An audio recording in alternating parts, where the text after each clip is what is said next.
रात के अंधेरे में एक क्राइम रिपोर्टर विशाल अपनी गाड़ी से सुनसान रास्ते पर सफर कर रहा था। अचानक उसकी गाड़ी के सामने एक बेहोश सा आदमी गिरता है। विशाल हड़बड़ाहट में ब्रेक लगाता है। गाड़ी रुकते रुकते सड़क की धूल में स्किड करती है। चारों ओर घना सन्नाटा था, जिससे विशाल का दिल तेजी से धड़कने लगा। उसे समझ नहीं आ रहा था कि इतनी वीरान जगह में यह आदमी कहां से आ गया, लेकिन हिम्मत जुटाकर वह गाड़ी से बाहर आता है और उस बेहोश आदमी को उठाता है। जैसे ही वह उसे संभालता है, वह आदमी हड़बड़ाते हुए कहता है, मुझे कोई मारना चाहता है, मैंने जैसे तैसे अपनी जान बचाई है। उसकी आंखों में डर और चेहरा पसीने से भरा हुआ था। विशाल को उसकी बातों पर जरा भी यकीन नहीं हुआ, लेकिन एक पत्रकार की तरह उसका दिमाग इस घटना को लेकर उत्सुक हो उठा। वह उसे अपनी गाड़ी में बैठाता है और उसे हॉस्पिटल ले जाने की बात करता है, लेकिन वह आदमी पहले पुलिस स्टेशन जाने की जिद करता है। अब विशाल को उसकी बातों में कुछ सच्चाई लगती है। रास्ते में उस आदमी ने एक अस्पताल का नाम लिया और कहा, वहां के एक डॉक्टर को मैं जानता हूं, हमें उनके पास जाना चाहिए। विशाल को भी ये केस सुलझाने में दिलचस्पी आने लगी। उसे लगा कि अगर वह इस केस को खुद सुलझा ले तो यह उसकी सबसे बड़ी स्टोरी बन सकती है। यह सोचकर वह उस आदमी की बात मान लेता है। दोनों अस्पताल पहुंचे, लेकिन वहां पता चला कि डॉक्टर तो आज छुट्टी पर है और अपने घर पर ही है। उस आदमी ने फिर डॉक्टर के घर चलने की जिद की। विशाल ने उसे समझाने की कोशिश की, लेकिन वह आदमी अपनी बात पर अड़ा रहा। आखिरकार विशाल मान गया और वे डॉक्टर के घर पहुंच गए। डॉक्टर विशाल का पुराना परिचित निकला। दोनों ने एक दूसरे को देखकर हल्की मुस्कान दी, लेकिन उस आदमी की आंखें अजीब तरह से चमकने लगी। उसकी नजर में एक गहरा गुस्सा और अजीब सी बेचैनी दिख रही थी। डॉक्टर ने विशाल और उस आदमी को घर के अंदर बुला लिया। डॉक्टर घर में अकेले थे और इतनी रात को इनके आने से थोड़ा असहज हो गए थे, लेकिन विशाल के जानने की वजह से उन्होंने इसे नजरअंदाज कर दिया। विशाल ने डॉक्टर को पूरी घटना बताई, लेकिन डॉक्टर को उस आदमी के बारे में कुछ याद नहीं आया।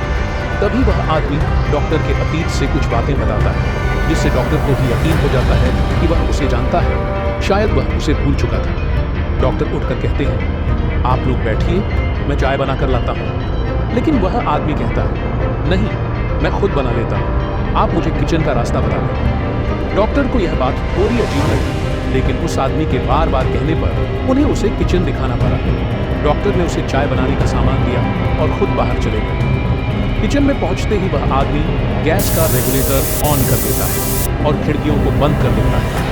कुछ देर बाद वह डॉक्टर को आवाज देता है, डॉक्टर साहब, लाइटर काम नहीं कर रहा। डॉक्टर जब किचन में आते हैं तो गैस की गंध महसूस होती है, लेकिन वह इसे नजरअंदाज करते हुए लाइटर लेते हैं। जैसे ही वह लाइटर जलाते हैं, एक भयानक धमाका होता है। उस आदमी ने पहले ही किचन से बाहर निकलकर दरवाजा बंद कर दिया था। विशाल और वह आदमी बाहर की ओर भागते हैं। विशाल को समझ नहीं आता कि अचानक यह सब कैसे हुआ।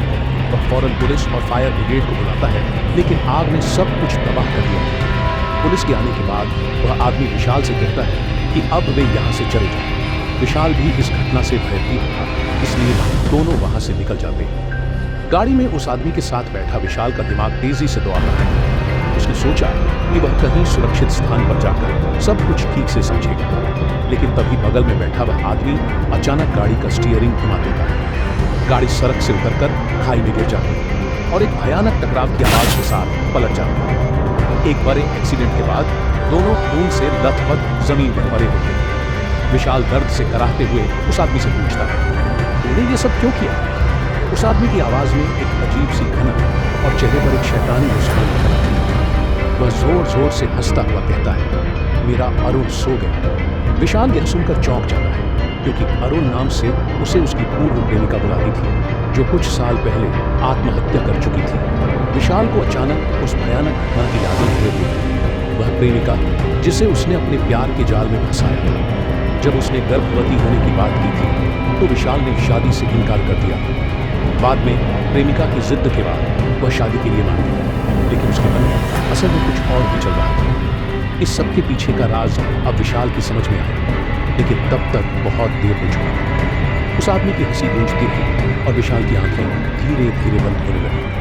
खून से सनी चेहरे और वीरान रात के सन्नाटे में मौत का अंधेरा उन दोनों पर हावी हो गया। इस भयानक रात की कहानी विशाल की मौत के साथ खत्म हो गई, परंतु यह रात एक नए खौफनाक अध्याय की शुरुआत थी।